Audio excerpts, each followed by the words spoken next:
Hello, everyone. I hope everyone's doing well today on this Sunday afternoon. I hope everyone's doing well. So today, I decided to play something different, for you guys. And today we are playing.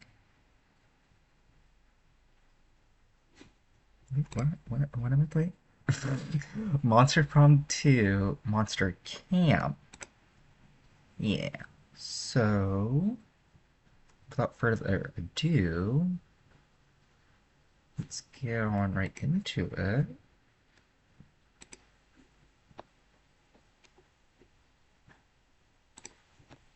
Hold on.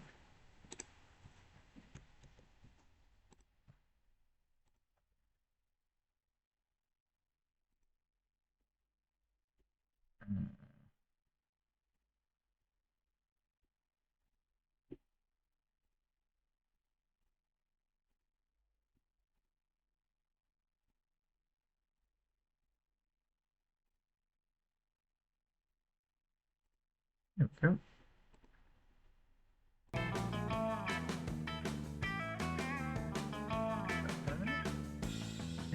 There we go.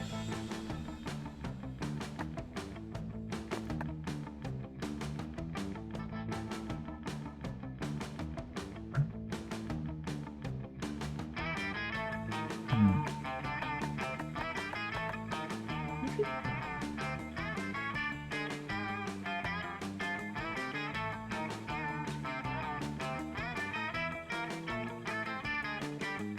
This works. Sweet.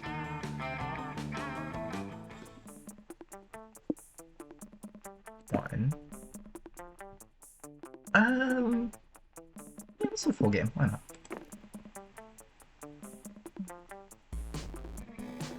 Ah, Camp Spooky. The stage of some of our dearest summers. Back then, we were young and unafraid. With school far away, everything seemed possible as the sun embraced us on our way to camp. Summer has that distant power, doesn't it? You live for the days while the nights inebriate you with possibilities. It's like life could take a turn at every corner. And for us, it did. Who am I? Oh, this one.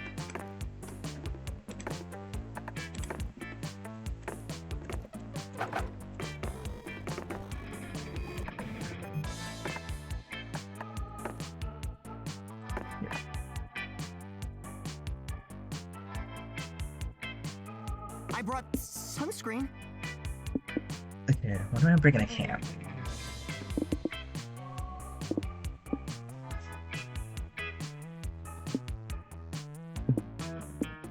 We have three things. Okay. Bringing one. I'm gonna bring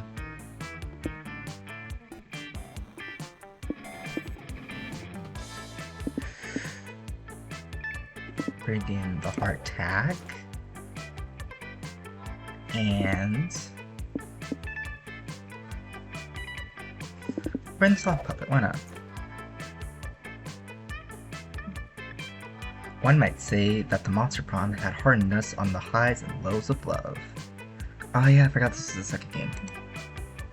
But no, in love we were always absolute beginners. Summer camp was no different. No one talked about it. But the idea of a summer love loomed over our heads. Close to the last day of camp, there was a meteor shower happening, which is just 5 weeks away. Everyone knew that if you were into someone, you were gonna watch that darn thing together. And so, a silent yet powerful presence invaded us. It was the Monster Prom all over again. Everything seemed uncertain. Everything but one thing. Whoever we were asking on a meteor shower date is probably going to be one of the 6 coolest people on that bus. Joy Johnson Jojima, 23. A badass witch who wanted to chill a bit after saving the world countless times. Ariva Mishra, 22, a hot-headed adventurer possessed by a curse who had turned out to be the most annoying roommate ever. Calculaster Hewlett Packard version 1.1, a library computer who became a sentient robot ready to experience life to the fullest. Its fullest. Dahlia Aquino, 20, a buff blue demon and warmonger who had set her sights on conquering summer next. Damien LeVay, 21, a fearless demon with a taste for destruction and a love of fire. And Milo Belladonna, a Death Reaper doubling as an internet influencer, and who was profoundly in love with life and its earthly pleasures. Okay, this is the group. The bus trip was long, and all of summer could be shared by the first step. No, excuse me. Well taken. And so it was clear. It all came down to breaking the ice and causing a good first impression with the right person.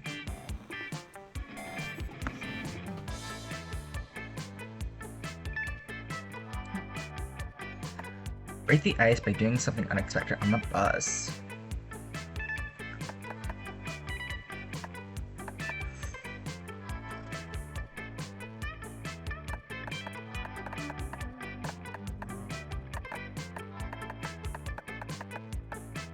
Perform a magic trick.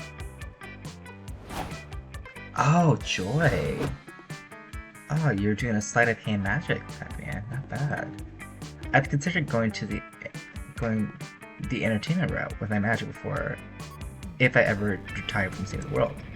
I may never have, but maybe you'd like to be my lovely assistant, even if it ever pans out. We could practice more magic together at camp and see if it's a good fit. We only have 5 weeks left to woo our crushes and conquer their hearts. But as I said already, we were young and unafraid, and we're ready to start. I was not expecting that to be joy. Come on, you can do this. Okay, so smart skills is 4, boldness 5, creativity 4, charm 5, fun 6. Ooh, okay. Let's go, well, it's week 1.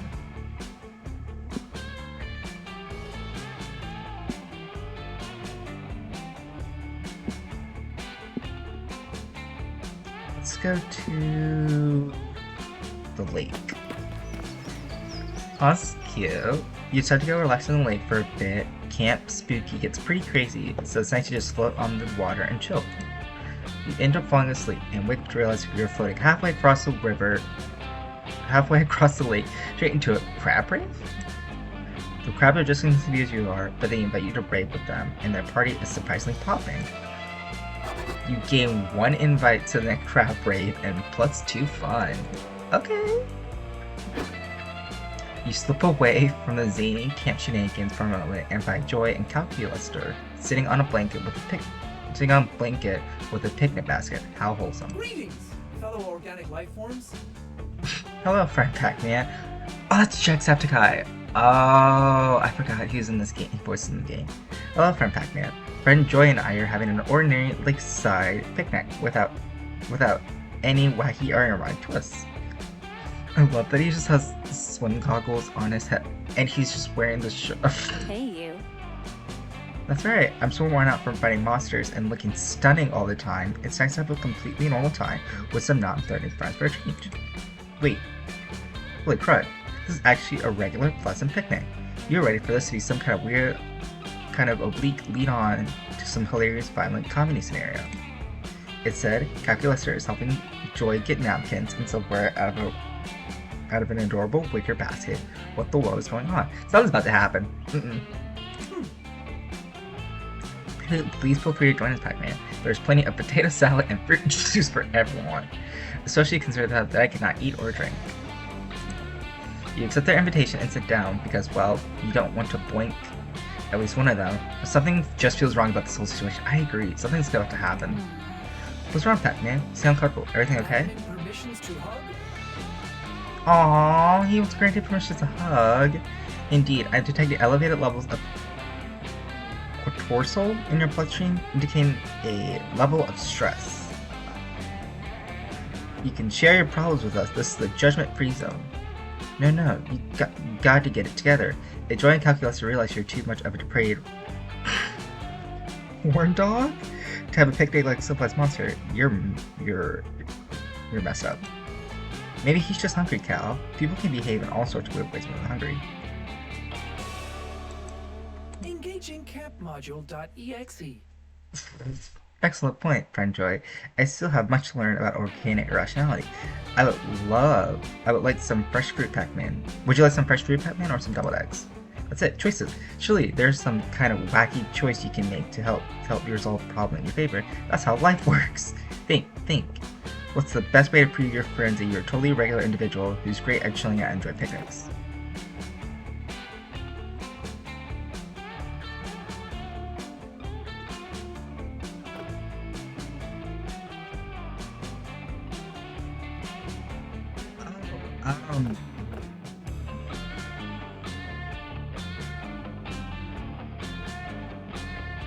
Near the bottom one? Yeah! That's right, just because you're hacking out calculus doesn't mean your choices have to be binary. It's time to break free from the constraints of your goal-oriented lifestyle and just enjoy a sandwich. Bed like with your friends like a normal monster. Which sandwich you like, Pac-Man? The egg salad or turkey club? Oh no. A wave of terror washes over you. Which sandwich should you choose? The egg salad is technically vegetarian, though not vegan. Will that level of sensitivity endure you to enjoy calculus? If you choose the turkey club, is that boldness? Or will you fail to eat it unless you're properly cultivated with your fun?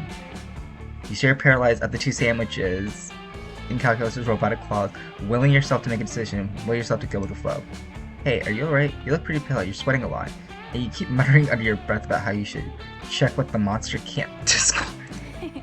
It's just a sandwich, it's not like it's senior year AP final exams or something. Or maybe it is. And so you grab both sandwiches, do exactly what you did with your senior AP final exams. What did I do? Pile them on top of each other, some of the hot sauce, and enjoy the greatest culinary experience of your life today. You do not do very well at your AP exams, but you do great at eating these sandwiches. The flavors mingle perfectly, your belly rejoices, and best of all, your friends don't give a mess what sandwich you chose. In a shameless paraphrased words of Sigmund Freud, sometimes a sandwich is just a sandwich. In learning this important lesson, you gain true boldness and live fun. Alright. I can do this. Okay. I don't want to go to Lake again. Let's go to the manor. Yeah, manor. The day you venture into the haunted manor to prove that you're not a little scaredy cat. The manor transforms itself into a winding maze from which there is no escape. You'll be trapped here forever. Luckily, you brought your phone and some snacks, so you sit down and play solitaire until the house gets bored of you and shows you the exit. It turns out to be the best defense against the supernatural is total apathy. You gain 2 boldness. Who's in here? You wander aimlessly through the camp, looking for Joy for a very important reason, completely unrelated to wanting to smooch or keep face, when suddenly... You again? Pac-Man! There you are! I've been wandering in camp looking for you for a very important reason. Oh, you know that means... The world is at risk again. Oh, goodness gracious. The world is going to end. Oh, huh? Guess you didn't know what that meant. There's an asteroid heading for us. If we don't complete this incredibly complex and epic ritual to alter its path, this could be the end for the whole planet. You dive into hell. Things start well. You burn a pentagram into the ground, find and place the 10 turtle guardians, and hang strands of garlic for every third sentence sycamore tree. By the time you reach the step, when you get to the entire you have to get to the entire camp to run around in circles, shrieking and wailing, which they do with great enthusiasm. It seems like nothing can get in your way. Oh my gosh, that scared the mess out of me. What is all this sanctus running and screaming? This is a strict sanction running and screaming only policy at Camp Spooky. Stop these shenanigans at once. But Camp Director Miss Weaving, we're performing a ritual to save the world from... If you wanted to do magic to save the world, you should have done that earlier in the day when I gave everyone a do magic to save the world break. Seriously? But I didn't need to do magic to save the world then. I need to do the magic to save the world now. Young lady, I'm sick and tired of your generation using magic to solve all your problems. In fact, I'm going to confiscate your magic so you can learn how to cope without it. That's ridiculous. Magic isn't something you just... Wait, what the world? Where did my magic go? Why can't I feel my This magic? cannot be for real. Oh my gosh, she did it. Camp Director Miss Weaving took away my magic. Now how are we going to save the world from this asteroid? Shh, that's an easy one. You know all about stopping asteroids without using it. All you have to do is... cancel the Ricky Martin concert?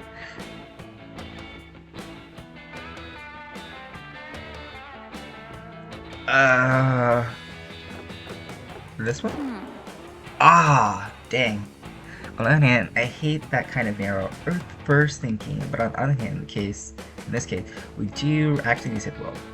You drag a reluctant joy to the capital. You tell the government that the scientists agree that the meteor is coming to Earth is a catastrophic event that could destroy the planet. You speak of mass execution, extreme weather events that could kill thousands, new diseases that could caused by changes in the weather, melting the permafrost at cost of food production. But no one seems to care, so instead you make a bunch of anti-asteroid BS about how it is somehow going to lazily suck up welfare while stealing everyone's jobs. This whole thing's making me gross. It gets a better word, Pac-Man. Of course it will, but just in case you throw in some additional nonsense about how the asteroid is intending to do crime in sort of some vague and generic way. I just feel like we're setting a terrible precedent for all future monstropolis immigration policies. Yes, it's upsetting that the government didn't see how to care about the destruction of the planet angle, but maybe we could keep pushing. We should have kept pushing it anyway. Basically, we go on to describe the asteroid with the very bad rocks as legislators' non-approval. That was a very convincing diatribe, says the weird lemur in charge of immigration policy. We're sold. We're going to find out exactly what these very red rocks are made of. That was sad. Dang. As long as we escape the world without magic, I agree this justifies the means. We're officially welcoming the asteroid to the planet with open arms. Oh no! And that's the where lemur delivered for. Wait, what? Why?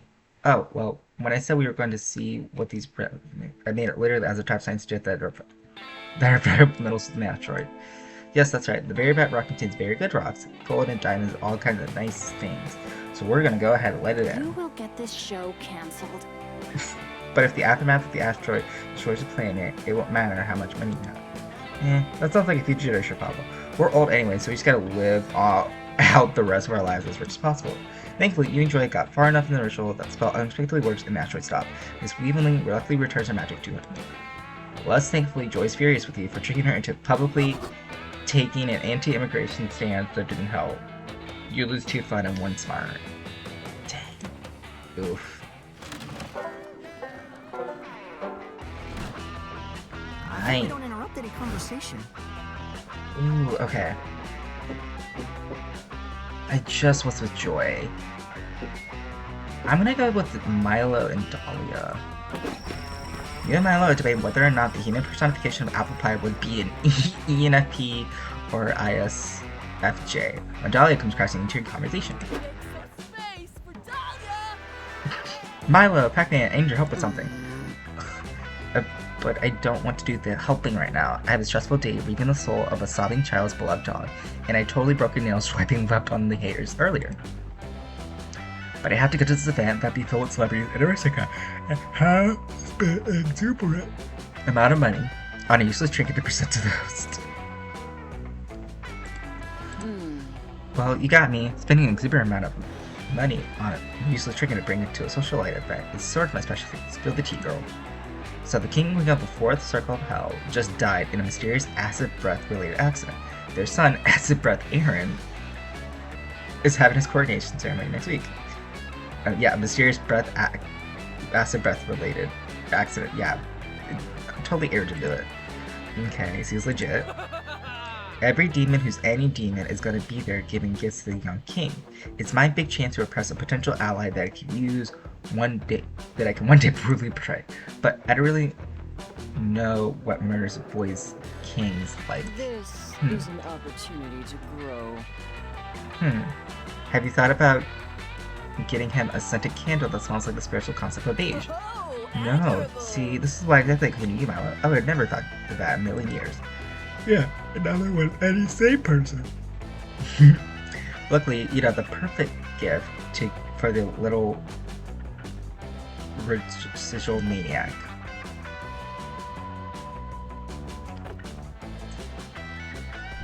A rock, a really cool rock. Darn it! I didn't want. Fantastic! That's totally genius. No, it really isn't, Dahlia. You aren't just gonna show up to this at this extremely prestigious event and present a rock, are you? Dahlia, right? Oh, she's not with a rock. Whoa, 300 years in the future, a traveler ducked in the dark, empty tavern to close. I have some coin here. Hail and well met, Barkeep. I have just enough coin for a one-night stay if you be so kind to house a weary old Tell man. me more tales, traveler. Keep your coin, traveler. You'll need it for the next dreary winter's night. You're welcome to stay. I'll even give you a warm cup of bone broth in exchange for a good story. Yeah, it's a long story. A story, you say? Alright, I got one. Here's the tale of King Aaron the Prosperous.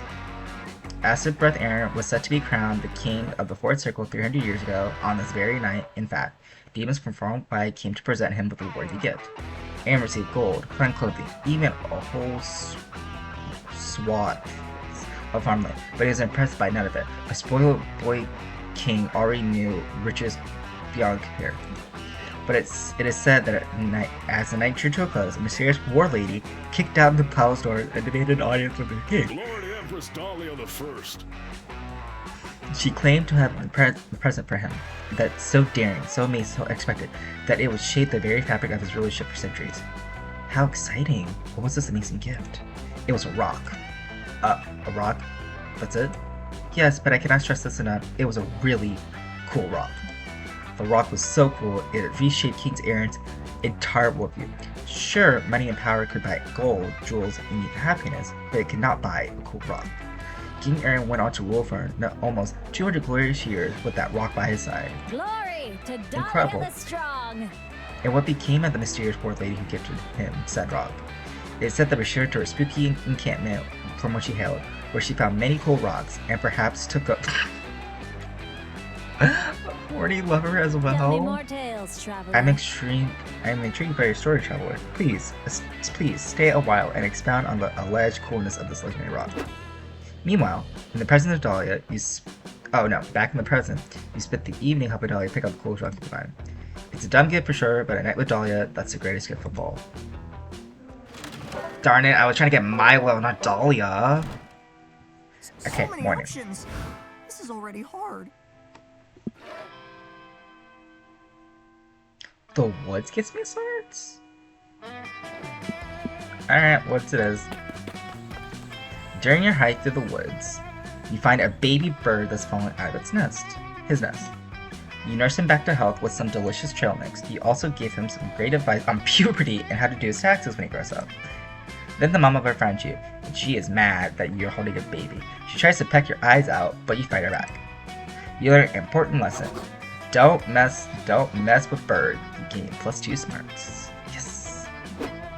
Afterwards, you're hanging out with your #1 summer crush, Joy.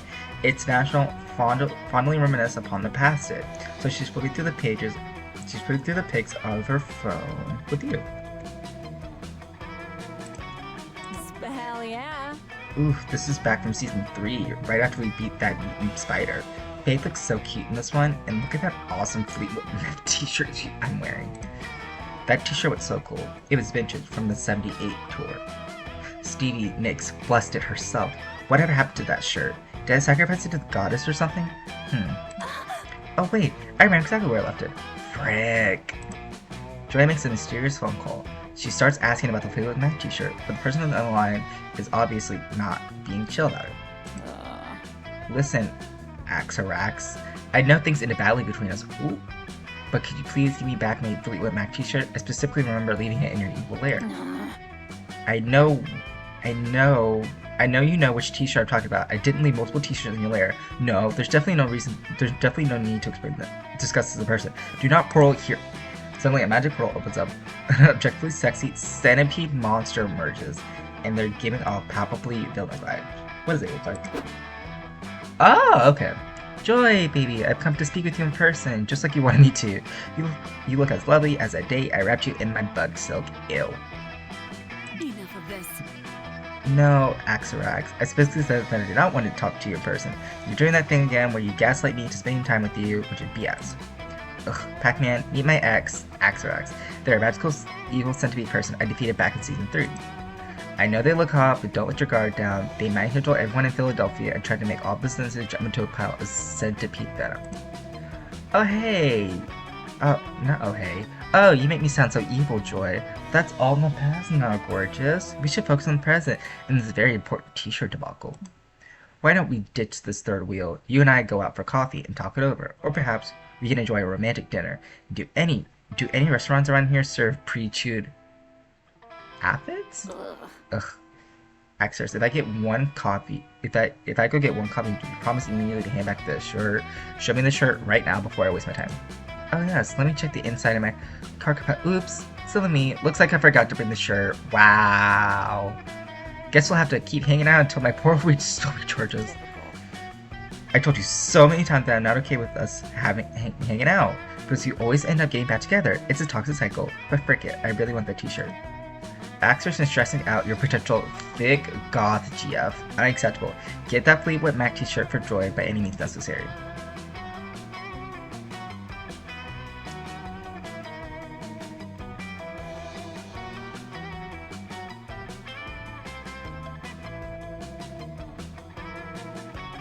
Oh god, I don't want to mess up. There we go. I got a bolt. So, you're going to make Joy's dreams come true through the dark power of supply and demand. You get to work right away on your illegal Joy-themed black market. A few hours later, the black market's up and running. Literally everything on sale was once sold or torched by Joy. It's super freaking creepy. Disturbingly, it's also popular.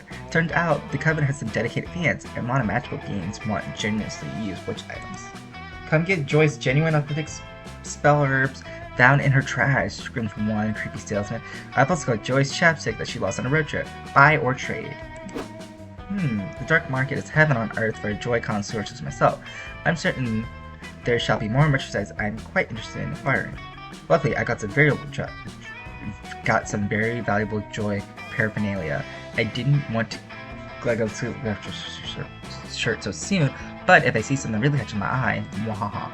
Yes, Axer showed up, just like you planned. You get the signal and the cops bust the place. They arrest everyone in sight for being a creep. No! You all misunderstood. I'm not a creep. I'm just a humble human centipede. You can always trust a human centipede. The police send the creeps to creep jail and confiscate the items and to return to Joy. The cops also told Joy what a great job you did, which was nice of them. What a plot twist. Holy crud, this is an ace factor. You got all my stuff back. Look, there's my first spellbook, and I tried to pick off Dave's car on the road trip episode. And oh my goodness, Fleetwood Mac t-shirt. Here it is. Yes, I can feel Stevie's powerful witch blessing radiating over I me. underestimated you. Thanks a lot, Pac-Man. You were super chill about my very clingy centipede person eggs. You're pretty great, huh? The mayor awards you 3 smarts as a reward for our outstanding work on Operation Black Market Creep Raid. Also, you made Joy super happy. Yay! Alright. Alright, week 2 evening. Can I take a minute to think? Been to the manor. I don't think. What do I want? Creativity? Creativity. Let's set the scout. Let's go to Scout HQ. That day, you happen to take the same Monster Scouts class as Mammy, the Oni girl. You didn't get good sleep last night, so you ask her if she has any of that weird energy drink she let you have once during high school. She doesn't, but she does have some very strange smelling coffee that could help.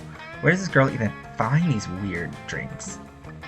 The coffee is delicious, but it comes with some side effects. You can acquire pure caterpillars, and you grow 2 creativity in your hair. Okay. Ah! Later, you're listening to Coach's pep talk about selling Monster Scout cookies. You're paying attention because Coach is the only father figure in your life right now. Dang. Monster Scout's pride. And that's why selling Monster Scout cookies teaches both survival skills and entrepreneurship. Remember, No matter how many cookies you sell, I'll always be proud of you kids. I'm out. Meh. My dads are already super proud of me for being the most metal son of all time. I'm not selling crud. Same. I've got some reading to do this afternoon. I'm halfway through a practical witch's guide to navigating absurd shenanigans. Yeah, I'd rather put all these cookies in my inventory and save them for my next mini boss fight. These things are shockingly nutritious, and they give a defense buff. Huh? That's weird. Do you guys smell the strange off-putting set of camp destroying bulldozer and capitalist pollution? Oh man, that Mr. could only Pop is the mean. name, building shopping malls the game. Oh my gosh. Well. If it isn't a bunch of poverty-stricken youths, it is I, Mr. Papa's evil CEO. I just stopped by to crush your spirit with my capitalist machinations. Ugh, what the world are you talking about, you cravat-wearing dweeb? I'm so glad you asked. Look here, youths. In my fist, I have the deed to the very campgrounds you're standing on. I'm going to turn this mess into a shopping mall. What? Why? And the best part is, there's no way for you to stop me. Why, you'd have to sell 1,000 boxes of your pathetic cookies to have enough money to buy the campgrounds yourself. Ugh, dude, what the world are you even? Why in the world are you telling us any of this? Am I high, or did he just tell us exactly how to follow this evil scheme? Damn. Ugh, you fools. I'm telling you, it's impossible. You'll never sell 1,000 boxes of cookies in time. I'm bulldozing this whole place at midnight tonight. Ha! I love to stay and brag more, but I have an appointment with my therapist. And my therapist, I mean a whale that I'm going to drown in crude oils for fun. Toodles. This just got real. We are selling those cookies no matter what. I'm not going to let that piece of crud capitalist destroy our beloved camp.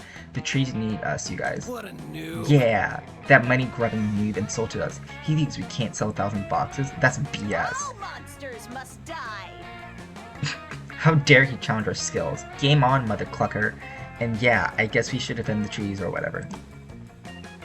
He can't help me. The point is, we're all in. We just gotta figure out how to sell 1,000 cookies by midnight. Any ideas? They usually comes up with the master plans. Okay, how about this? We find a random guy, just beat the mess out of him until he buys a box of cookies. And then we do that 1,000 times. What if we just ate all the cookies and said we sold them? My personal speed eating record is 284 cookies per hour? How many cookies are in each box? This is going nowhere. But luckily, you know the perfect way to sell 1,000 boxes of Monster Cow cookie before midnight. Your whole life has been building up to this moment.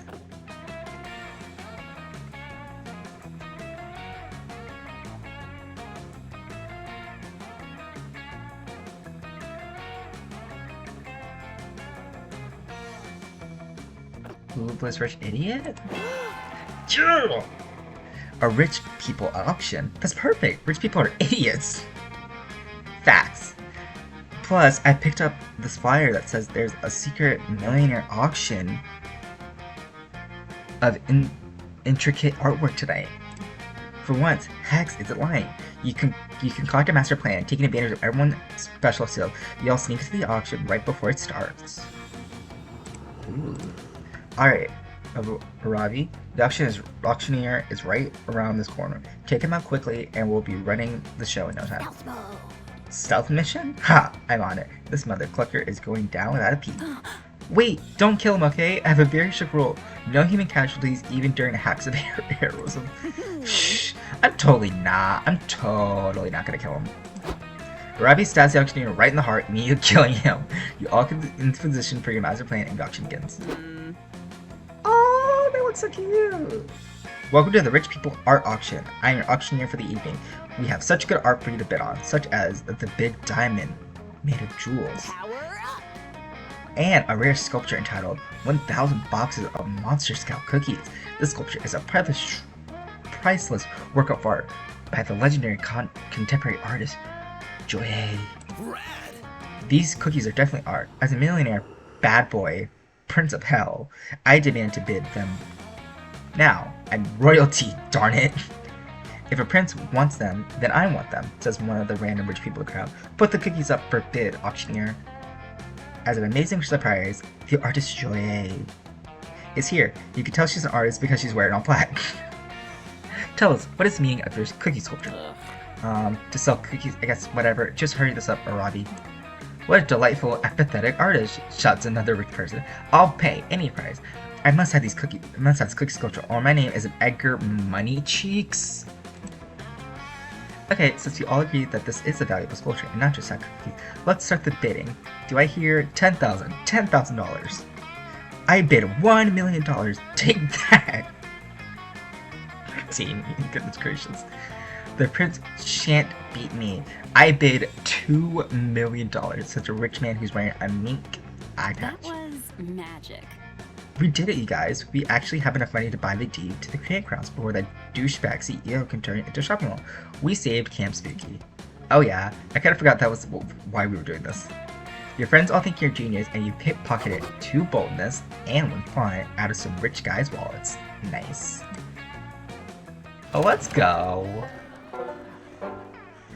Alright, week 2 Want night. some marshmallows? If anyone wants some. Let's go to... Let's do Calculuster and... Yeah, let's do Calculuster and Arita. It's dark, so dark. The darkness surrounds you. You are lost in darkness.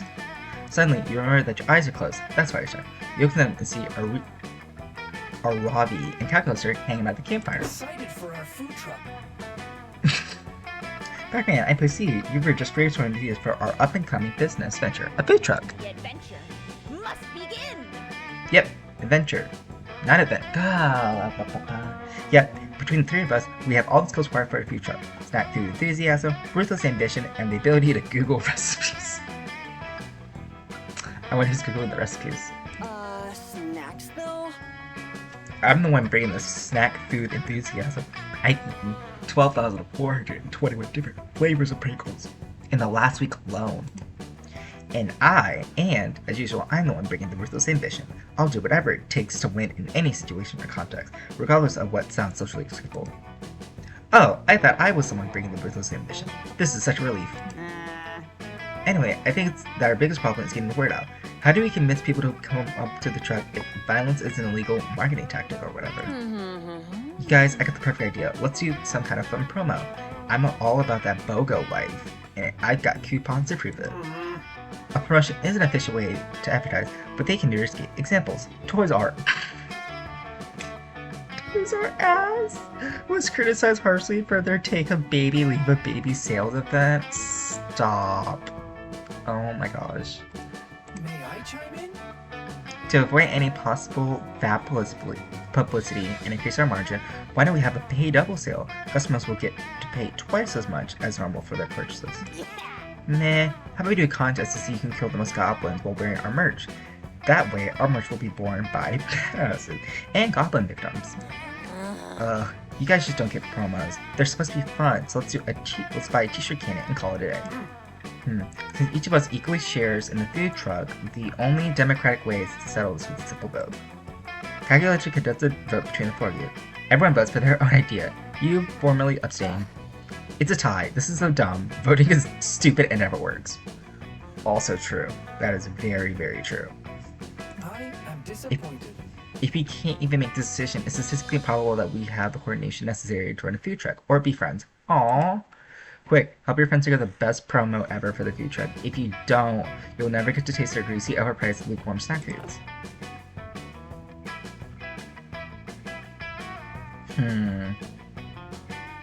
Well, I feel like this one... Okay, this one's obviously... Arabics, and then this one's Calculuster. I'm gonna go for the pie. It's a crazy idea. It's crazy that I'm saying this about the idea that Pac-Man suggested, but that's definitely the classiest idea yet. I completely agree. Pi Day is an incredible promotion idea. I love the number pi. In fact, I love all numbers. They're like little plants in a mathematical garden. As organic life forms tend to be confused by numbers in the same way that customers can't process that 99 cents is functionally the same price as $1. They will fail to see that 3.141593265385897932384627950288419171 pies is barely more than 3 pies. Whew! That's how long pi is? Okay, that's totally baller, but can we just chill a little around the whole thing up to 3.2 pies? I think it's Saucy just hearing all these numbers said out loud. No, we can't. Was that Jack screaming? No, we can't do that. We cannot lie to our customers. If you do that, we are not better than Toys or the Lemon Brothers or Gwyneth Paltrow. We need to ensure that our slices are cut to exactly 0.14159265358973233832795028841971 of pie. I nominate Pac-Man to be our official pie cutter. He's obviously the person best suited for menial labor. You agree to help your friends at Calculator Grease to train you. You two immediately head over to the camp's dedicated pie cutting kitchen to practice. I know that your eyes are incapable of automatically calculating angles, but just try to cut a piece of pie that's exactly between 14% and 50% for now. You can do it. You close your eyes and think about how much your obsessive calculator's cold, metallic body, and cut that pie.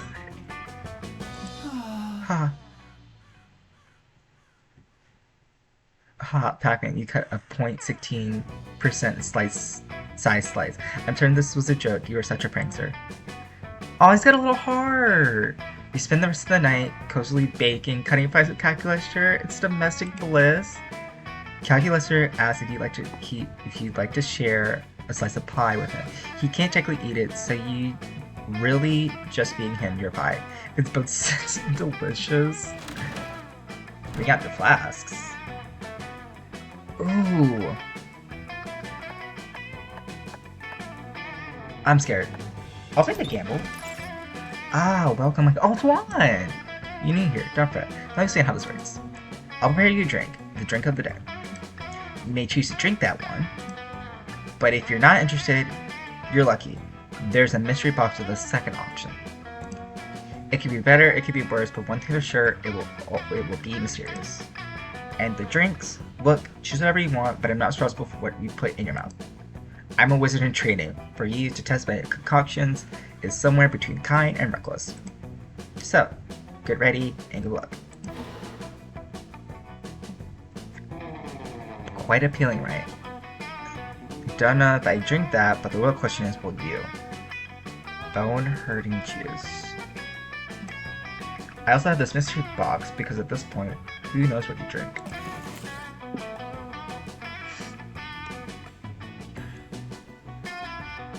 Okay.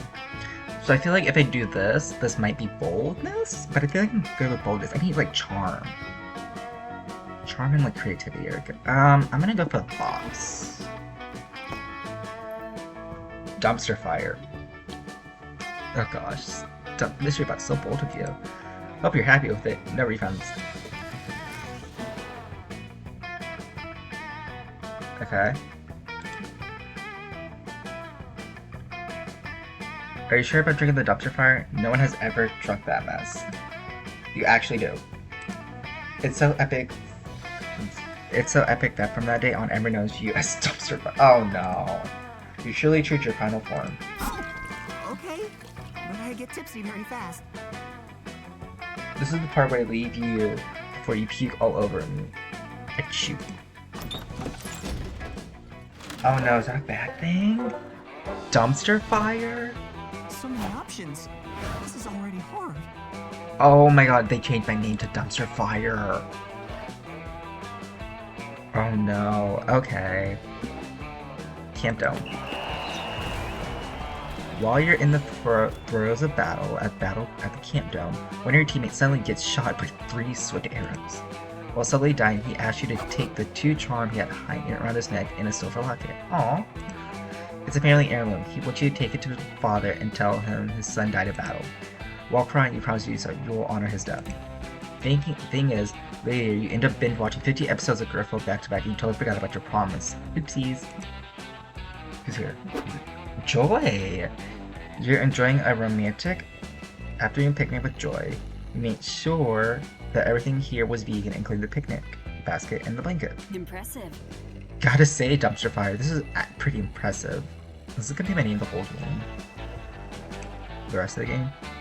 I didn't know you could weave a basket out of tofu fibers, but wait, frick, did it just start raining? Sudden inexplicable rain? Impossible. Al Roker promised it would be sunny today, but despite Al's prediction, a menacing storm rolls in. Oh, okay. And with a light bolt of lightning strikes 2 feet in front of you. It's pretty scary, but the sexy, villainous, magical warlockus that steps out of the lightning is even scarier. Joy, my old flame. Oh my gosh. My most powerful nemesis. Just seeing you fills me with lust and with blinding rage. My goddess. Oh goddess, dumpster fire. This is Salome, my ex-girlfriend. Salome, what are you doing here? We broke up ages ago, and I already defeated you in the season 5 finale. Ha, that's all lube under the bridge? Ugh. I was stalking your bikini pics on Insta yesterday and saw a post of Axarax's feed. On Axarax's feed. You were hanging out with that bug-faced buffoon. I'm filled with horny jealousy. Joy, if you want to have crazy hot, looped up rebound sex with the next level, why didn't you call me? We're both electric together, hon. We're electric together, honey. Chloe cried, it's not your business, but I was not having rebound sex with Axarax. As usual, you're completely blinded by your own thirstiness. Oh, well, if you're not in the mood for rebound sex, you can have any kind of sex you want. Makeup sex, hate sex, break up from doing your taxes, sex. Anything you want, as long as it's sex. Enough of this. Listen, Salome, I'll admit that we had pretty insane sexual chemistry, but I called it off for a reason. It always gets too messy too fast, and also you're evil. Remember when you dressed up in that leather harness to track me and your poisonous mist spell killed like 180 people? Yeah, I gotta pass on those. What a disappointment. I didn't want to do this, but I had no choice. I'm forced to use my secret weapon of seduction. Prepare yourself for the foot massage, this foot massage coupon. You gave me some romantic coupons on our anniversary, and I'd say them all this time. Now I'm redeeming this coupon to completion. I cannot believe that I have to explain this to you, but romance coupons are not legally valid, especially after a breakup. Duh. Super, duh. Ridiculous. There's no expiration date on this coupon, but I suppose I can be reasonable. I have a whole collection of coupons here. How about a trade-in? We could redeem this gastric cleaning coupon from my doctor, or this Groupon for a free Brazilian wax, or this one free sexual yoga experience from Yogurtland. This cannot be for real. These coupons are definitely BS, but picking one isn't the fastest way to get Salome to leave us alone. Dumpster fire, what coupon should I pick? Help Joy vanquish her evil girlfriend by choosing the least horny coupon.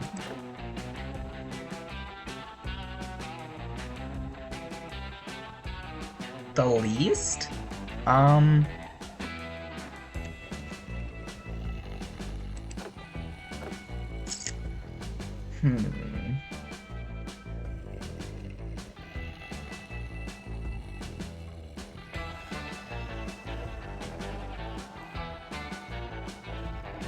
What?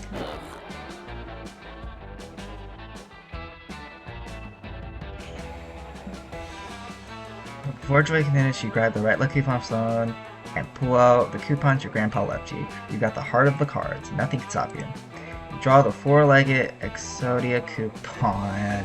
You have them, all 5 pieces of Exodia, but weirdly, nothing happens. Like, literally nothing happens at all.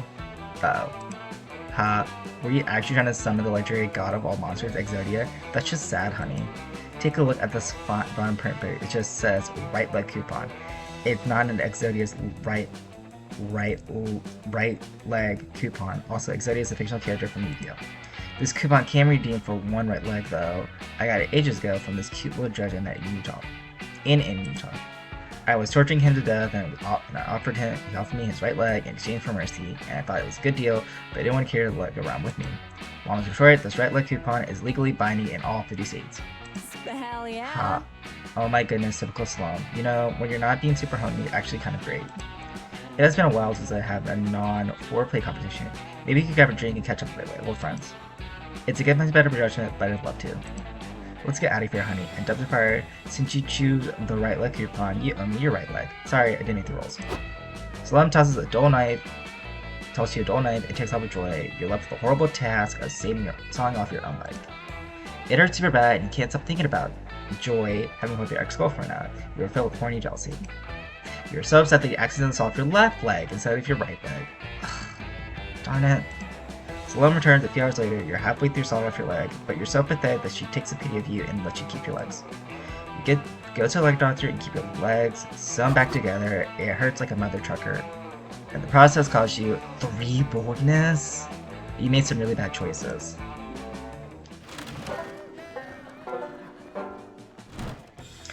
I'm not good when it comes to like situation games. Can I just see here? No, I can't. I gotta move.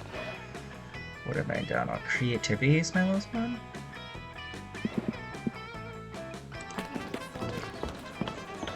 That day in Monster Scouts, they teach you how to use the star and trees bark to find your way when you get lost on the internet. As the test, coach leaves you in the middle of the internet. You easily get lost, but before you know it, you're watching the Spanish synchronized swimming team before a routine based on Stairway to Heaven. You don't earn the orientation law in the internet badge, but you definitely gain 2 creativity from watching such a beautiful display of skill. Who's here? Is it Joy? Later, you're wandering around, trying to tell if you have mercury poisoning from all the tuna you ate for breakfast when you see Joy and Scott. I love taking pictures. Oh, Scott's here! Yo, Dumpster Fire, check it out. Joy and me are doing photography. It's basically the art form of sports. Yep, we're taking a photography class together. This week, we're supposed to capture the majesty of nature. What would you say is more majestic, a small bush or a small shrub? You have a desperate need to be included in basically everything your friends do, so we picked your phone and started snapping pics with Scott and Joy. Yay, friendship. Suddenly, Scott pauses. He takes a big sniff of the air and inhales for about 40 seconds straight. It's an awkwardly long time to be inhaling. I thought something smelled kind of off. Joy, you okay? You smell sort of stressed out. Like that time I asked if I could eat macaroni just use my butt. Scott. Huh? Oh, please don't smell me, thanks. Something doesn't But feel right. I am a bit stressed. It's just everything is so calm, and when things seem calm, that's exactly when they're the least calm. It's the calm before the storm. When there's no obviously evil encroaching, that just means the whole world is about to be blindsided by the biggest threat unimaginable. We should be more worried than ever. Do you think it's maybe you saved the world so much that you got used to saving it? Maybe you're just not used to chilling out. It's like me in footballs. When I see a football, I'm gonna catch it. But somebody has to throw it first, so it needs to be caught. It took me a while to accept that. Shh, no way. It's about me. It's not about me and my emotional defense mechanisms. There's definitely an ancient evil lurking just beneath the surface. Somewhere around here. Like, for example, look at these pictures. If this were a normal episode with the Coven, we spent the first 2 minutes taking photos and setting up some plots. And then we discover a mysterious omen in these pictures, teasing the larger evil that's yet to come. See, doesn't this picture of a tree look a little foreboding to you? It just looks kind of like a normal tree to me. It looks so familiar, actually. I think I peed on that tree once. Oh god, is that an omen? Okay, so maybe that's not an omen, but what about this photo of a sunflower? At first, I thought it would shut off with the elegant symmetry of the flower, but crud, it might be an omen. Alright, I'm gonna look through the photos I took and find an omen because I want to be a good friend. Pictures. Oh my god, Joy, look. Look at this photo. It's so blurry. It's evil. It's an evil, blurry omen. My goddess. Nope. That's just your thumb. That's a blurry picture of your thumb. He can't help me. Maybe this was a bad idea. Uh-oh. Looks like Joy coming up short on omens is about to be exposed as a total workaholic. Look through your photos and find something ominous to help her out.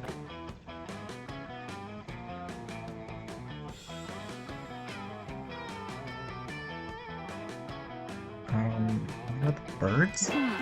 There we go. We got it. Okay. Oh yeah, Justin Barry is totally right. Birds are super typical bad omens. I mean, usually it's crows or vultures or maybe ravens, but even that's a stretch. Duty calls. And this is definitely a picture of a bunch of pigeons, but frick it, this is officially an omen. I knew this whole thing wasn't just me struggling to relax. Wait, so this is an omen? So that means we get to connect the dots? Yes. I love connecting the dots. I even keep a marker on me at all times, just in case I need to do a prank or in case I need to connect some dots. Come here, you crazy dots. I'm gonna connect all of you together with your own dot, with all your dot friends. Escape is impossible. You, Scott, and Joy spend 2 hours carefully connecting all the pigeons and the photo together. Turns out there's a message hidden in the dots. It reads, "Careful, don't miss out on the once-in-a-lifetime opportunity. Birch the Bird's new ice cream flavors, 50% off today only." Awesome, bro. Whoa, that was a lot of dots. This was the best workout I've given my connecting figure in a long time. Yeah, it was a lot, and I gotta say, seems like birds are way ahead of humans when it comes to viral guerrilla marketing. Joy says that you all respect the element and go grab ice cream from Birch the Bird's ice cream parlor. Heck yeah. This has been joyful. I haven't had ice cream in a while. It's a perfect summer treat. And honestly, this mint chocolate birdseed flavor is way better than I thought it was gonna be. Totally, ice cream is best. My personal favorite part of ice cream is how it's cold and tastes good. And I'm kind of glad I got this peanut butter banana stale bread kind. Oh no, you guys, I'm getting a brain freeze. No! Oh wait, I was just having a thought. False alarm. Here's my thought, Joy. You were totally right. If we had all let our guard down and relax, we wouldn't miss this omen and half-price ice cream. Ha, yeah. You guys really saved the day this time, right, Dumpster Fire? You dodged the lurking danger of missing out on this limited time promotion. Your friends are happy and you're full of sweet creams. And you gain 2+2 creativity and 1 charm. Okay. Alright. Whoa! I hope that fire is safe. Okay, so we're on what, night 3? Okay, how is this? I'm gonna go to Calculaster and Milo. And then week 4 for night, I'm gonna go to Joy. Milo is doing their usual review of today's engagement with their Instagram post. Calculaster is peering at their phone. Interesting. This should be good. So you say that these likes are necessary to promote your health and well-being? Do they prepare sustenance of some kind? Don't forget to like and subscribe. Well, if they sustain me spiritually in a way, the more likes I have, the better I feel, and the better the world becomes. Engaging catmodule.exe. It's a psychological need, then to know and be known. I'm comforted that once again logic has been proven that everything can be boiled down to a science. Hey, Brett! The other pack animals, like corvids, experience a similar social drive phenomenon. Do corvids have Instagram? What? No, Instagram isn't science. Curating aesthetically pleasing selfies and pairing them with poetic phrases of inspiration genius is a very delicate art form that science could never hope to explain. That's why I'm an expert in my field, darling. It's hard to be the bard. Error 404. Error 404. But friend Milo, because Instagram is a computer-based application, wouldn't it follow that it is rooted in science? Instagram isn't used on computers, darling. It's almost exclusively to smartphones.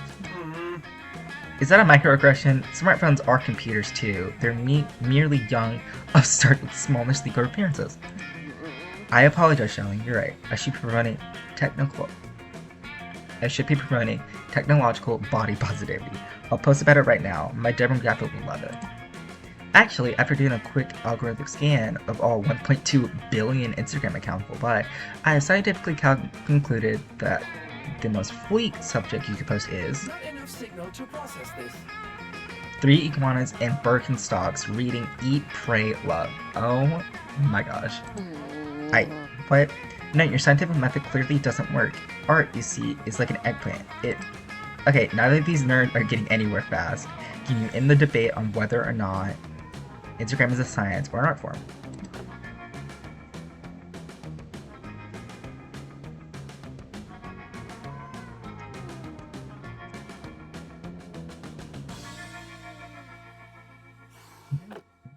I realize you are attempting to help. An interesting thought, Dr. but still not entirely accurate. Instagram is scientifically proven to be useful for talking about iguanas. The nature of consciousness resides in organic body chemistry. And your feelings for Milo are characterized by an increased heart rate, followed by a rush of endorphins that cause dizziness and slight nausea. Eggplant. I believe that your organs refer to this as sexual attraction more colloquially, known as a crush or puppy love amongst youth. Either that or you have dysentery. Hey, darling. Aw, calculator darling, at least warn Dumpster Fire before you put them on blast like that. And if it was Audie's crush on me, those may be the chemical processes by which attractions occur. But why do you think occur? Every moment is beautiful. Can you scientifically explain the burning passion that lives in Dumpster Fire's heart, nay, the world's heart, when the light sides of them? Well, when you credit the data, darling, this is where you fail to understand the organic experience. You miss the true magic of love, and life, by constantly using numbers and chemicals to explain things. Sometimes the connection between friends and sweethearts should be cherished and not quantified. Upgraded successfully. Ah, I see. Thank you for the advice from Milo and friend Dumpster. I also increased my unquantifiable cherishment of you both by the factor of 17. You're doing great. You're doing it again, sweetie. But I appreciate the sentiment. And I appreciate your fire sentiment as well, Dumpster. Dare I say, you are the 3 iguanas in my Birkins to my Instagram. What? Well, actually, the Birkins in my and the iguanas in my Birkenstocks are sort of the literal iguanas in Birkenstocks to my Instagram. I admit the concept is kind of growing on me. But still, you understand what I mean, don't you? Nope, but when do you ever? The good news is, Milo's grateful for you standing by them, and you know exactly what sort of pick to type in them later. Alright. Week 4. So many options. This is already hard. Okay. So everything...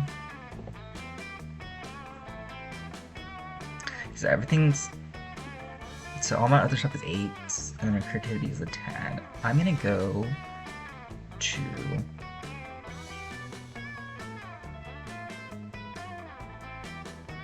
Let's go to the lake.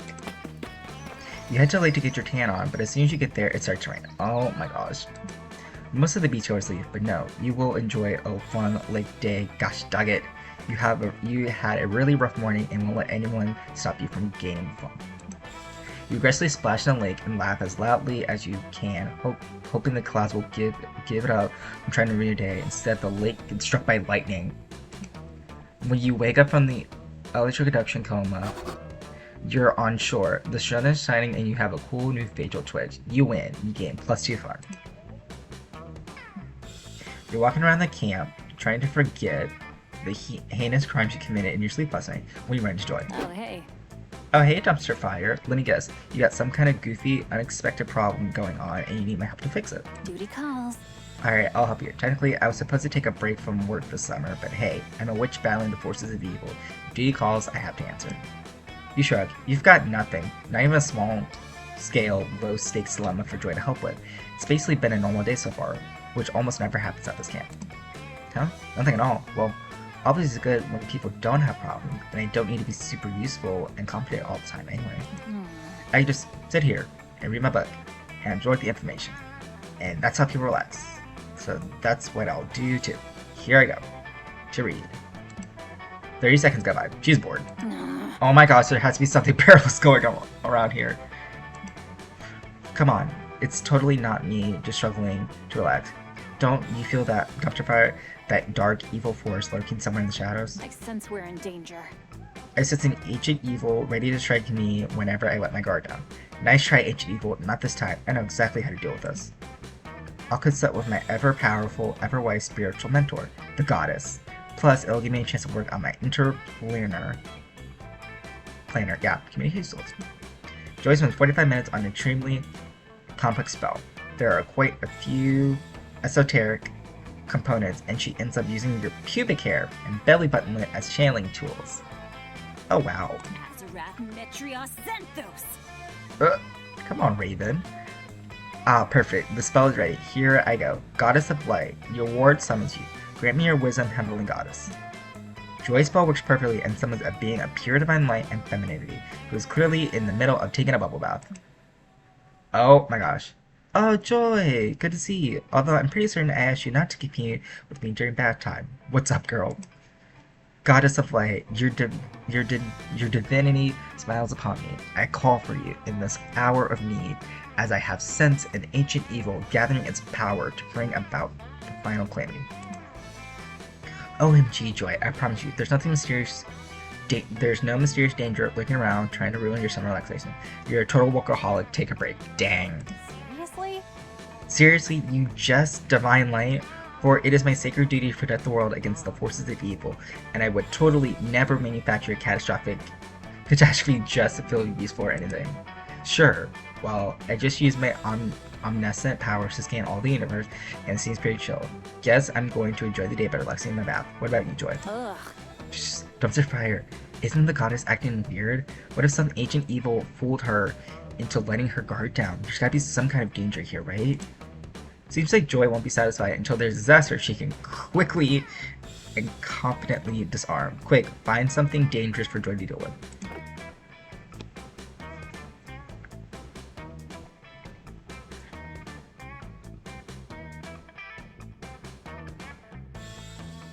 Can we go for a skincare routine? BAM! You blurt out that the improper skincare is the greatest danger to all beings, including literal gods. Skincare? But my skin is made of magic. I'm pretty sure I don't have to worry about the mortal stuff like aging, right? Do I look crusty or something? Wait, I think Dr. Sparrow might be right. Just think about it, goddess. We have to return to the holy tree of life once every 10 years to renew our powers, right?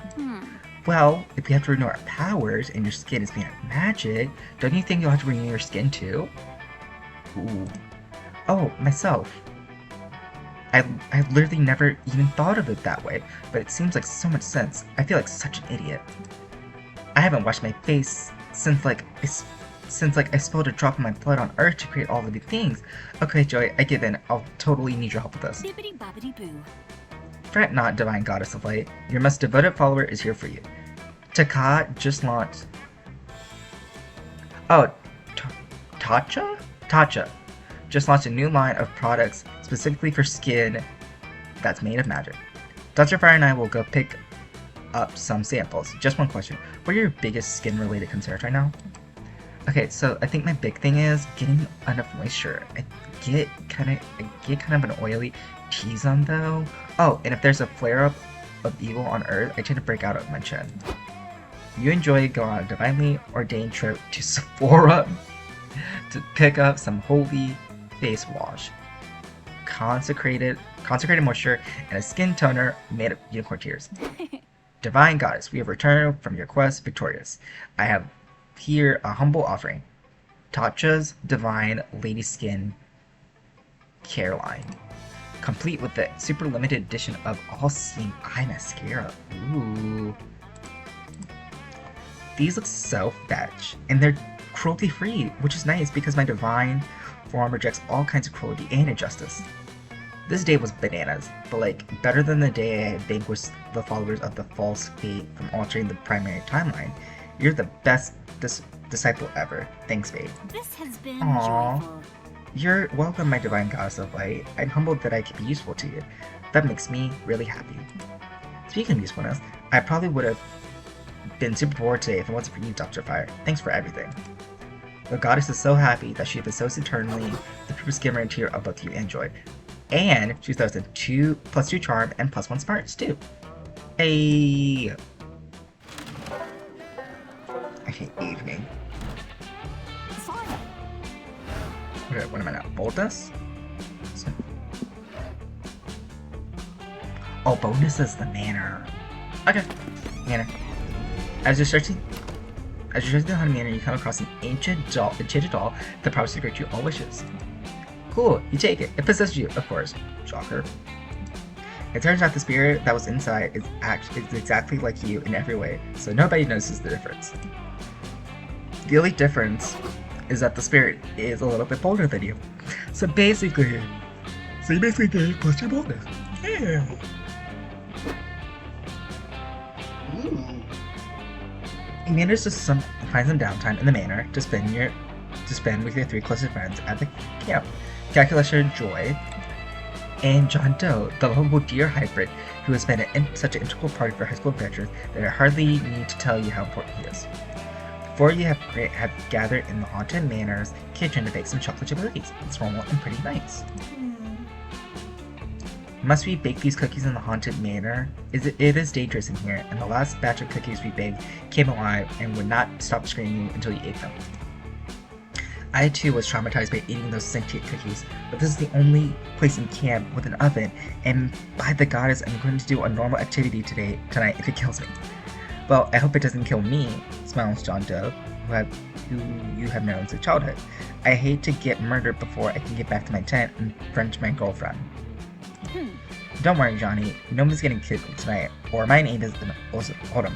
Was that window open a second ago? I do not know, friend Joy. I was just taking a call from the creepy man who lives at the local gas station.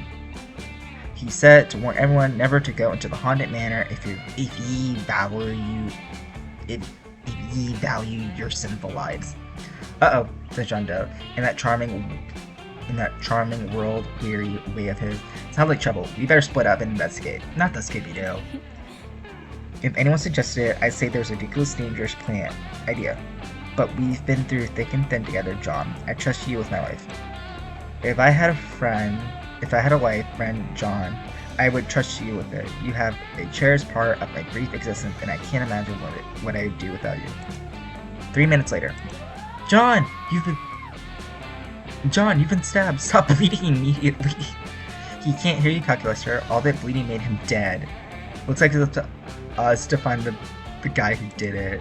No, Joy, that's not what Johnny would have wanted. He always was saying, if I ever get murdered, please call the police instead of trying to solve things yourselves. That was sad.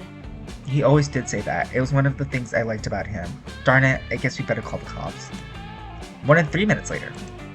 I don't know, says one of the cops you called. Murder is really incendiary word. Are you sure this guy didn't just have a blood accident? Wow. This cannot be for real. There's a knife in his body. Are you blind? Whoa, says the officer. Who's the cop here? You or us? Because if it's you, I'm going to be real confused about why you called us. Oh man, you heard all the cops were buttheads, but these guys are too dumb to even suck. How can you not show them conclusively?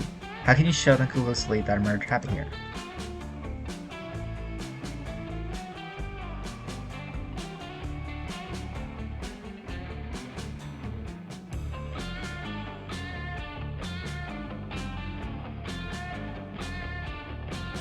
Ooh, which one?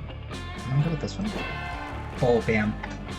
My god, a clue! Shouts the taller of the two cops. Check it out, Ted. Looks like the cold case just got red hot. This isn't a cold case, you donuts. He died like an hour ago. Sure, says the older cop, scanning the bloody message. But why did he use his last moments to write this cryptic message? To tell you that he was stabbed to death by the dude standing right over there? Here's Jerry.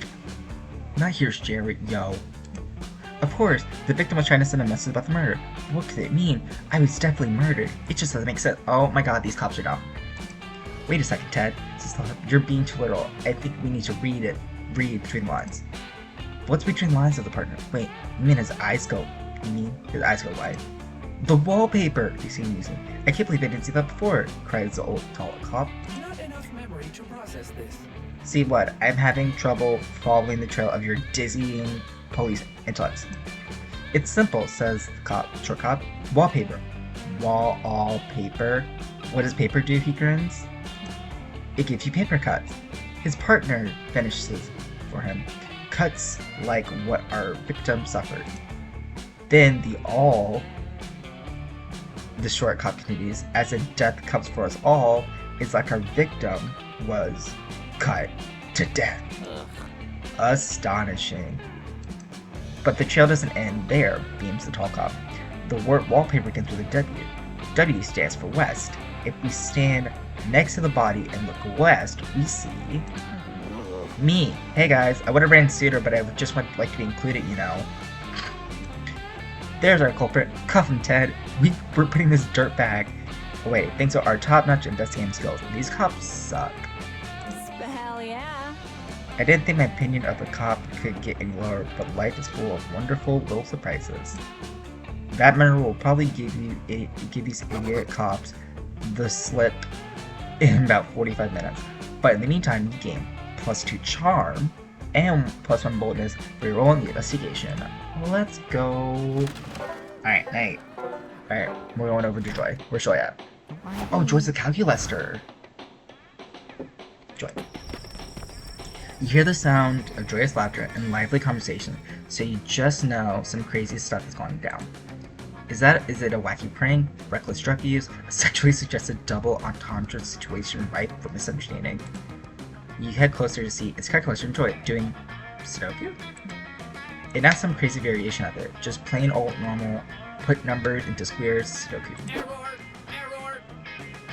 No, friend Joy, according to my probability calculator, if you put an 8 there, it will conflict 8 necessitated in that same row 5 boxes over. I appreciate you helping me, but if you give me the answer before I even finish writing the number, it takes some fun out of it. I am sorry, friend Joy, that is not my intention in the slightest. I will wait for you to finish writing the number before I inform you on how wrong you are. You break into a cold sweat. You never encountered a situation like this before. The conflict is mild at best, and nothing ludicrous is occurring. You're so used to inserting yourself into absurd situations and making them go even wilder and crazier that you have no idea what to do with this normalcy. How can you possibly use Sudoku to increase your chances of love with one of your fellow campers? Greetings, fellow organic life forms. Friend Dumpster Fire, I see that you're staring intensely at our Sudoku puzzle with a determination to solve a problem on your face. Hell yeah. You're welcome to take a stab at it. Sudoku is such a nice way to unwind after saving the world from my enemy's schemes and my friends' shenanigans. Oh no, oh god, if only you were given a rampaging cockatrice or a high-stakes Pokemon battle where a dead body died, but Sudoku? You take a deep breath and prepare for the hardest challenge of your life, using a game of numbers to romance your friend.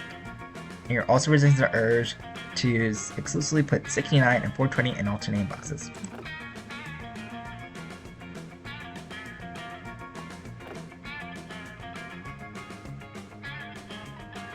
Oh, I can't realize what it says. Okay, so 1s and 0s, that's calculator. And then I'm going for the gloves. That was Bam. magic. Oh dang, did you use high-level, incredibly complex magical glyphs in this puzzle? That's amazing. I didn't know you were a wizard. Did you know you were a wizard above level 69? Huh, 69 was brought into the equation and not even by you. Oh snap, whoops. No, you're not, and you have no idea what the glyphs will actually do. The book of Sudoku begins to shake and float. Suddenly, a demon bursts out the pages. Uh-oh.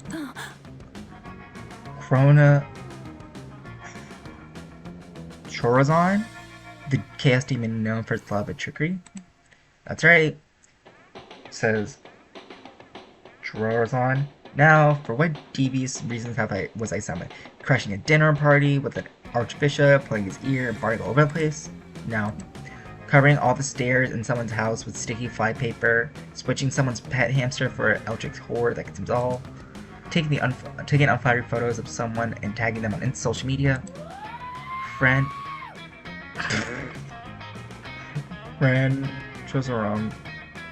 Chorazon. We would never. You explained that you were actually just trying to finish this Sudoku puzzle. Sudoku. What is that? What is this? Is it replacing all? Is it replacing all of someone's walls with windows and then windows with walls? Because if so, I'm a Sudoku expert. No, friend. Chorazon. It's a game in which one uses logic to place numbers into boxes in order to create a pattern. Chorazon is intrigued, and you spend the rest of the evening teaching him the art of Sudoku, which he takes surprisingly quickly. At the end of the night, he shyly asks if he can take the Sudoku book with him. Aww, as it is his new passion in life. You agree, and he disappears. Wow, I've tried to beat Chorazon for 5 years now, and it only took you one night to get him to renounce his evil ways for life and number puzzles. Nice touch. I owe you one Dumpster Fire. That's what you like to hear, and this went down 100% exactly how you thought it would. Definitely according to the Keikaku? No further questions, please. Translators know. Oh, Keikaku means plan. Bring out your flasks. Ooh. What happens if I'll use my skills? Ah, welcome. You're new here, don't fret. Let me explain how this works. This is wild yet simple. I have substance drinks at hand, and yet hands come and go. There's little time to think, and if you don't choose a drink quickly, someone may take it. It's push or get pushed. And these drinks, look, choose whatever you want, but I'm out. Trust me when you put in your mouth. I'm always in a training for each step. Okay. So, get ready, good luck.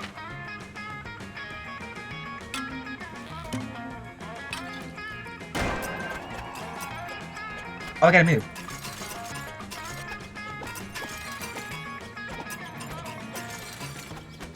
Oh gosh.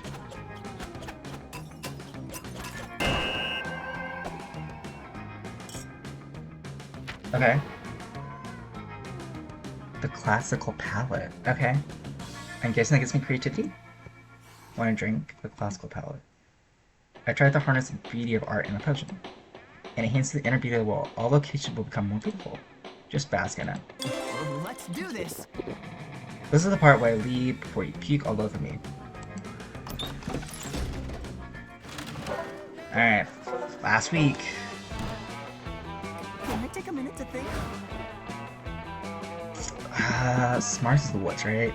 Yeah, let's go to the woods. That day, while hiking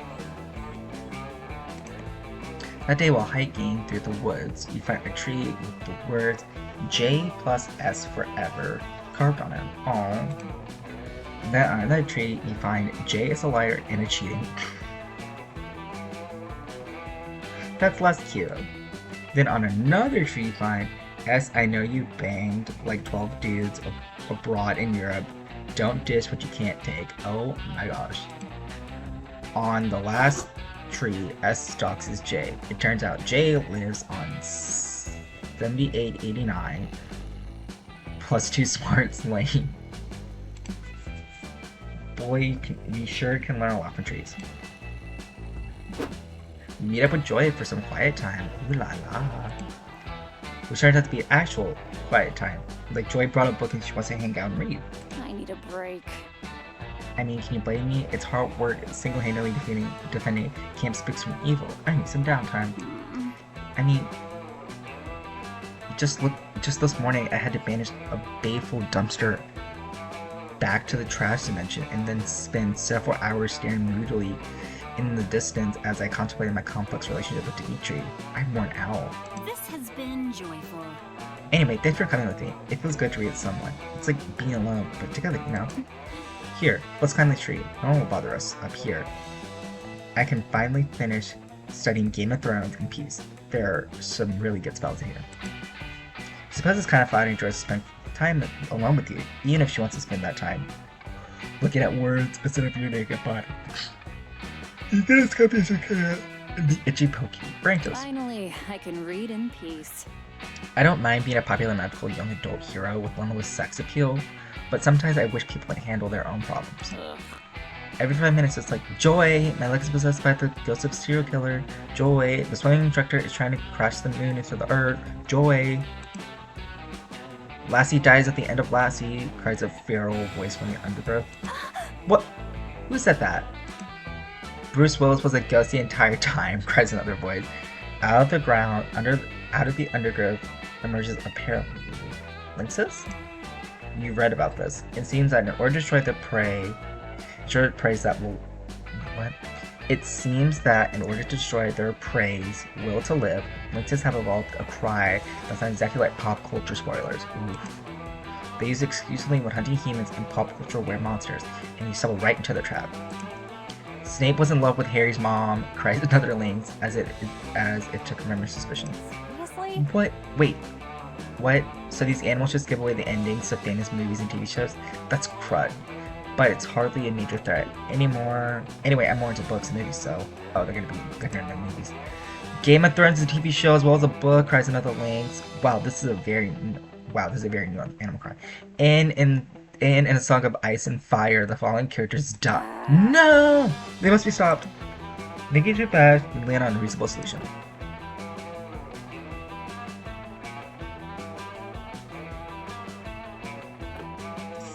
What is this, smarts? Twitter? Impressive. Bam. What a humane solution. I'm impressed. Motivated by Joy's praise, she gets to work. You lure the lynxes into a shipping crate with the promise of dank means and seal it shut behind them. Mail the crate directly to twitter.com, a sanctuary for pop culture, literature, animals somewhere in the vicinity of Phoenix, Arizona. There, they will be free to frolic with very good dogs, bees, and Gen Z. Huh. I'm glad those things are finally safe and sound in an environment designed just for them. Now if only there were a sanctuary for people who just want to read in peace. You take Joy's hand and tell her the woods can be your personal reading sanctuary. She smiles. You would make an interesting love interest. You truly are an exemplary conservationist. You spend the rest of the afternoon with Joy sitting in the tree, not Kissing, as you might have liked, but at least reading the book about kissing. But at least reading a book about kissing much closer. You later learn that immediately after writing at Twitter.com, the lynxes were trampled and eaten by 30 to 50 feral hogs. Oh well, serves them right for not owning any guns. You earned +2 fun and 1 charm. Alright. Last one. Gotta make this count. So many options. This is already hard. My creativity is lowest. So I guess we're finishing with the Scout HQ. That day, all the scouts make a braid chain as a team building exercise. You learn all sorts of new ways to braid hair. But the person braiding your hair accidentally ties an infinity knot into your head. There's no way to untie it. You can see it into infinity. But right before Coach gives you the worst haircut of your life, you see how all your friends will die. It's useful in helping you eliminate David Davidson, the doomed dear person from your romantic prospects. You also watch every Marvel movie that will ever be released. You gain +2 creativity for missing so many plot twists. Is it Joy? Later, you're looking around for Joy. You just finished reading her copy of How to Be a Slightly Better Friend Despite Your Suffocating Horniness by Dr. Hugh G. Boner, MD. You see Joy nearby. She's quietly reading and you learn that it's rude to interrupt, so you give the book back and turn to go. Yay, you show basic respect to your friend. Wait, dumpster fire, that's it? You're just gonna leave without introducing any absurd high-stakes shenanigans? Duty calls. Come on, don't be shy. You're always inciting the anger of evil dark forces, and I always save you thanks to my magical powers and impeccable leadership skills. You tell Joy that you really don't have any urgent misadventures going on. Ever since you slapped that ghost in the face last week, things at the camp have been pretty chill. Oh, well, I guess that's good. And it's not like I was hoping you were pissed off at Eldritch Horror so I could cleanse you and save the world from primal evil. In fact, I'm happy that you're not interrupting me with life or death narrative states. I was technically supposed to take the summer off, so I guess I'll relax. Joy is so cute and low-key a workaholic, and also low-key that workaholic. You remind her that she defeated Dimitri and Morty's plan to poison the water supply last week. That was enough heroics, right? Dumpster fire, you're totally right. Dimitri and Morty are my closest official nemesis. We should head over to Camp Rifle Camp right away. Let's save the world. We can spy on Dimitri and Morty and make sure they're not plotting the end of the world or the rise of the dark side or anything like that. Great idea, Dumpster Fire. Not what you meant, but whatevs. You follow Joy to Camp Rival Camp, and you two hide out in the bushes. Right away, you spot Dimitri and Morty. Aww! Check out those Venus muscular villains. They're clearly planning some type of evil scheme. Just look at them. They're using that sword to make adorable origami animals?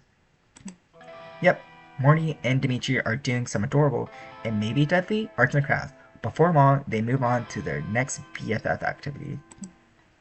Grooming an alpaca? Dimitri put a party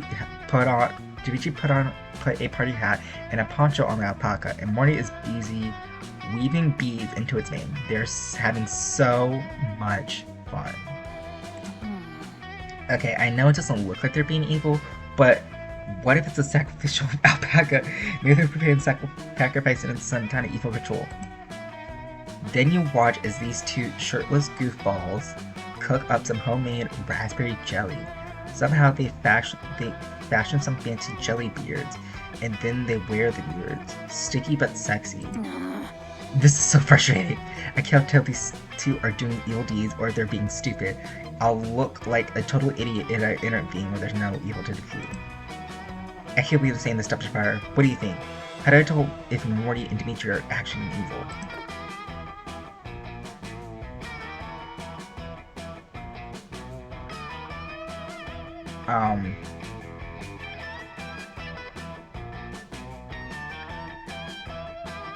gonna go with the Disney song. Bam! An evil villain song. I don't know, Dumpster Fire.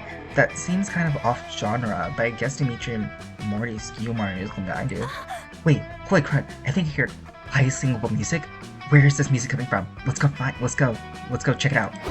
You enjoy stuffily sneak closer. Surely enough, you catch Dimitri and Morty breaking out into a classic Disney song. Oh my gosh. Gosh, it just hurts me to see you, my friend, cup of raspberry jelly. But I know that these afternoon arts and crafts are a critical part of our plan. Yes, my dear friend, it may seem unwise spending all day in such mirth, but I guess these beards, this llama, these cranes will help us conquer the earth. True, oh my gosh. True, we'll rule the whole world with our cruelty and show of our we'll shatter our foes with our washboard abs and then make them massage our quads. No one's wicked like us. No one's thicket like us. No one's slimy and cruel and big like us. Oh, they're doing Gaston. Wow, these guys are definitely evil. You gotta stop them. First, you wait until they finish their song. Interrupting a musical number is just rude. As soon as they completed their final crescendo, you and Joy jump out of the bushes. It's time for some mother-clucking heroism. Let's save the world. Gotcha, boys. I know you two are planning a very evil and very convoluted scheme, so Dumpster Fire and I are going to vanquish you now and save you the trouble. So horny. Yeah, right. We're not evil. We're just sexy. You only think we're evil because we're physically attractive. Happens to me all the time because of my physical. Yeah, we're not saying that. To be fair, you're impressive, but I'm completely sure that you two are in the midst of an evil plot. I heard your little song just now, so don't try to deny it. You haven't seen Curses. the last of me. Curses, we've been foiled again by the classic villain trope of singing a song that communicates our evil intention. Darn my perfect pitch and level of rhyming. You enjoy Beat the Mess out of Dimitri and Morty. It's violent and not funny at all. Are they dead? Who cares? Yay, you won. That would make an interesting love interest. Phew, that was fun. Now that I've gotten some work done, I can finally relax. Why don't we spend the day together, Dumpster Fire? Just the two of us. We hang out with Joy all day, and you two end up singing a romantic ballad in a paddle boat on the lake under the starlight. This dope duet gets you plus your creativity and when smart. The last day of summer is here. Who will be your summer love? I mean, it has to be Joy. I'm going Joy. Are you gonna ask Joy to go to the theater? Yes. I can do Oh this. please. Oh please. You gather the courage and ask your beloved to watch the meteor shower with you. Oh, hi. You want to be my summer fling, huh? Let me consult with the goddess first. Oh gosh. Bibbidi bobbidi boo. Oh guys, I come to you in the need of divine advice. What's up, girl? Hey girl. Goddess, Dumpster Fire is asking me if we should date. Would this be advisable, even if it interferes with my duty of saving the world and protecting you? Do as you want, babe. But Goddess, if I do so, the world will crumble at the dangers of evil forces. Joy, relax, girl. Nah, you're being overdramatic. There's some sort of balance between good and evil. I think we'll do fine. Go follow your dreams. Goddess, I think I'm losing you. I think the signal's weak. Your words are coming through all distorted. What are you saying?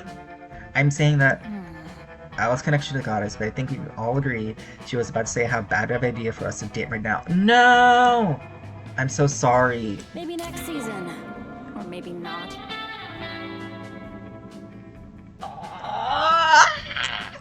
The pain of rejection is unbearable. Your world falls apart. You seek therapy to mend your heart, but no therapist wants to take your case.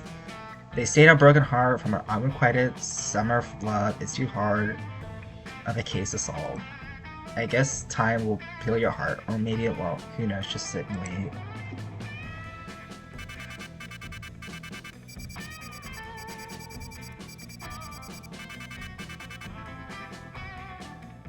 Darn it! I thought I had it! Maybe because I didn't talk to her as much at the stuff. Ugh. Before you knew it, those weeks were. It felt like a hot minute, and it felt like an entire lifetime. That night, as we saw summer come to an end, we all wondered what would come next for us. It felt like the end of something big. Little did we know, life saw many wonders and misadventures in store for us. Now I'm older and I can see it, how those years became the foundation of the mythology of our lives. Broken hearts turned tragedies, sung for centuries, wild nights became epics treasured forever. Every kiss and laugh is now consolation we will always find while gazing into the starry night, no matter how many years go by. Even today, I can still close my eyes and I'm there. On that last summer night, feeling like I was just starting to live life. With all my friends around that campfire, so young and unafraid, and some ready to start. This was good. I think I realized my mistake with not fucking Joy like at every campfire.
This music is great, and I really did enjoy this game.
Almost that maybe never.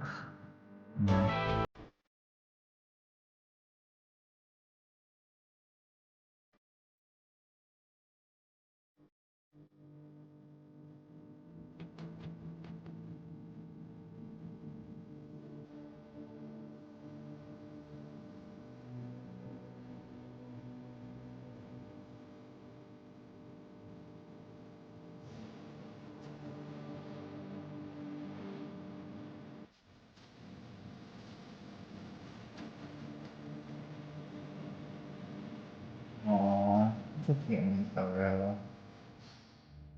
A great game created by beautiful Glitch. Thanks for playing.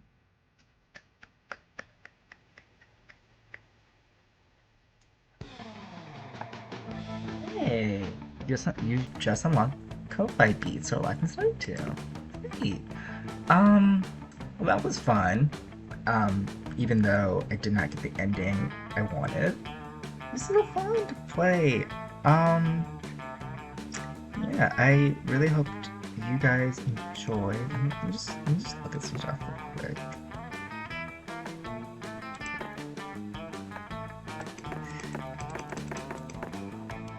Yeah, this is the one I got. I did get some cool backgrounds.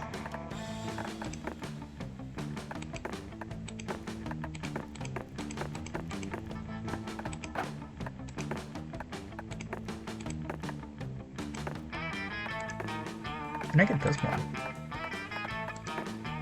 Oh wait, I forgot. This is it's like all the ones. It shows me all the ones I got in the game.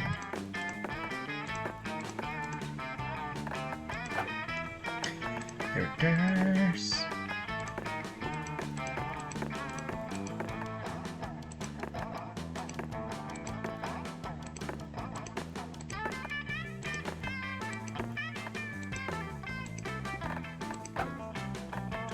Drinks. Oh, the drink menu. Oh, really? Seriously, no one has ever drank this. You're sure to get a reputation of good. Oh, maybe this is what messed me up, maybe? Getting the dumpster fire? This drink has to be around you. Okay. Bootlet one. The heart tack. And when I think I got like the sock puppet. Yeah, I did. Credits.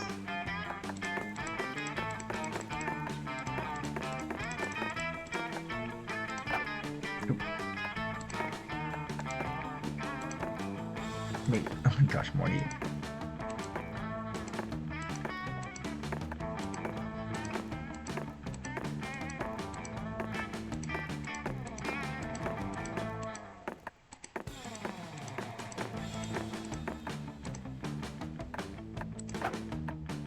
Special stuff. Okay, good. Oh, 2 adorable antagonists. A divine bath. A wondrous tale. Oh, is that it? I only got 3 things? Oh no, objection. 4.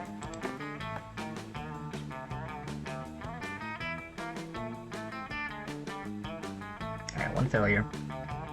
With joy.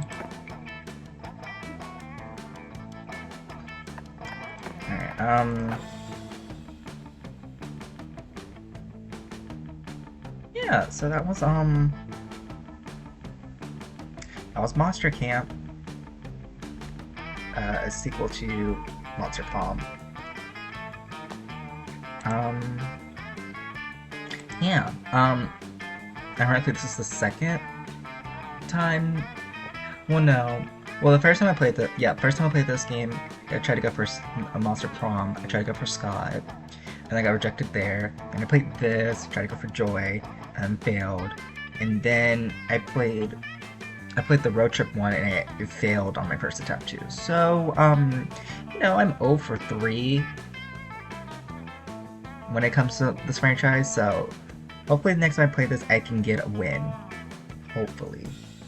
But yeah, I would thank you guys for coming out to the stream. If you enjoyed it, if you did like what you saw, be sure to give a like and a follow if you are interested. I would greatly appreciate it. I will be live next week, hopefully, with something interesting to play. But until next time, I will see you guys later. Bye. Take care.